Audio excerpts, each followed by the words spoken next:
All right, in this video, I'll be showing you how to use landscape splines. They're very powerful tools that pretty much procedurally generate landscapes as you're seeing right here. You can copy and paste them and you can duplicate these things, customize the living heck out of them to create really quick and let's call them geometrical or figural landscapes.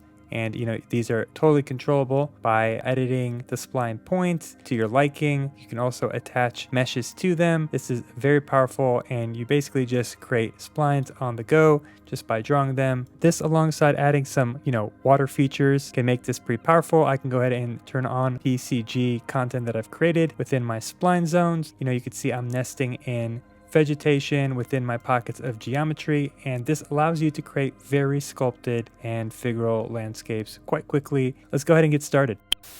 Pretty much I have a building that I plopped in here, just nested in a open plane. What I want to do is figure out a more interesting landscape, and you could tell from what I did previously, I've kind of marked in kind of those lines so I can know how to draw this. And I have these like areas with splines that are going to be used for basically PCG, procedural content generation, to create plants and pathways within these zones. But first, I want to use the technique of the landscape spline. So if I go to landscape and I go to manage, you'll see over here on the right, there are splines. And so what you need to do is go ahead and draw some splines. So I'll come over to this corner over here. I'll simply just click Control and then left click. We'll create your first point, click the next point, Control, left click. You'll notice it's this very wide plane. You'll notice on the right hand corner over here, you will have a bunch of settings. So what's controlling the width is this half width. So if I change this to, let's call it 100 on this control point, it's going to shrink this one point. Now if I go to the next control point right here and I change this to, let's call it 100 as well.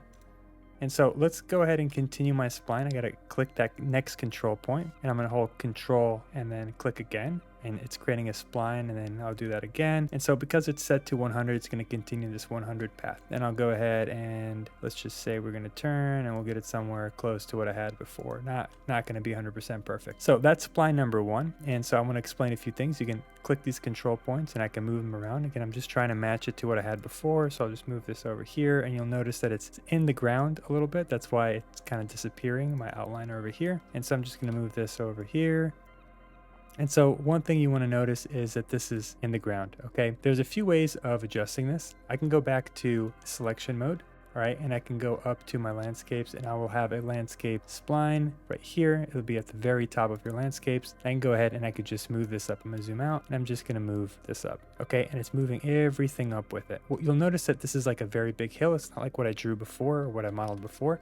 So we'll go back to landscape mode and I'll explain a few things. Now that it's raised up, I mean, you could have just manually raised this up by clicking control points up and down. I just wanted to show you a way of doing it. You can click all splines and then just select splines from there to move which ones you want. And so I'm going to click W and I'm just going to move this up, for example. All right, pretty nice. But the fall off is very wide. It's not like just the path. So to control that, again, I'm going to click the control points. So go back to control points here, find your first control point, which is right here. And then you'll notice that you have certain fall off parameters. I'm going to select this one actually, and I'm going to move the side fall off down to somewhere over here. And so the lower the number, the more steep the hill is, the less wide it is. So you can see like here, it's very steep. And then here it widens up because this is kind of that default 1000, so it's kind of blending in with the landscape. So if I make it wider, right, it's going to blend in more. And see this dashed line? That's representative of where like the fall off is, from my understanding, that the width of that fall off. If I come to this first one, you'll see there's a fall off over here. This is called the end fall off. So if I select this control point and I go to end fall off and I drop this down all the way, you'll notice it'll get much sharper. And so I can now move this down and then try to get it to blend. Okay, so now it kind of ramps up. So if I click G and turn that off, you're noticing that I'm coming here and then I'm coming up on my path. Now, it's not the sharpest that it could be, so I'm going to go ahead and click G, and right now I'm going to go ahead and try to select all the control points, hold shift. Okay, to select the points, just make sure you're clicking W over here. So I'm going to change the fall off to 100, for example. Okay, so these ones change to 100. Okay, and then now I'm going to select, let's just keep this connected, why not? And then we'll come over here and then we'll go and change these ones. Anyway, that's good enough. So there we go. That's that first spline point. And if I wanted to create another one, all I would need to do is just draw another spline point. Okay, make sure you're not holding down a control point. Click out of it just by clicking into the landscape. Now hold control left click to start a new spline. I'm gonna click it right here. Again, you want to change these down to slightly thicker than the other one. The other one was 100. And so now clicking back on this control point to start the spline again, I'm gonna click control left click. I'm gonna rotate and I'm gonna continue this over here. Take it straight down. Okay, it's way easier to just go into selection mode, go to actors, and then I'm just going to move this up. Clicking W, just move it up slightly. There we go, perfect. So now I can go back to landscape mode and I'm just gonna move some things down and I'm gonna control or change some of the controls. So I'm just gonna move this one down. I'll move this one up, move this one up as well. Just so you can see what this is doing. Obviously, it's similar to the other one. And I will move this up, move that slightly up. Now, once we do that, we'll go ahead and change the Falloffs.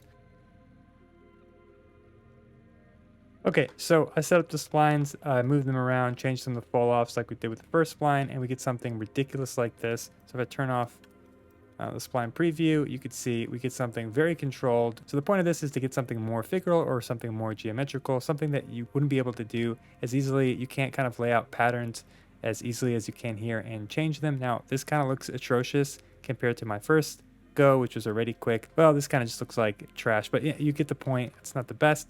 But if I go back to, if I turn on G again, you'll notice that I have some of these spline points. And the point of these spline points is to generate, if I go back to landscape modes, is to generate content around them. Click W, scroll all the way down to my spline actors. Here's the first one. So in here, if I turn on the PCG that I created, it's basically producing the content within that zone. And so what's nice is you can kind of customize these splines to fit within your landscape splines. As you're seeing here, you can just kind of change them to fit them as needed. Okay, so then I had some water before with just using simple planes, my water plane, wherever it is. It's not turned on, here it is. And so all you need to do is just kind of like nest that to create like a little moat or something pretty simply. Obviously, you're gonna have to get this set up a little bit nicer than what I'm showing, but you know, pretty quickly by combination of a few techniques, you can get some pretty quick landscapes to then render. I mean, it's not perfect from site view, but maybe it's a bit more interesting in a view like this. Okay, so it's a pretty powerful tool, to be honest. One last thing to show you is if I wanted to create a path up on this spline using the landscape splines, I just come up to my segments.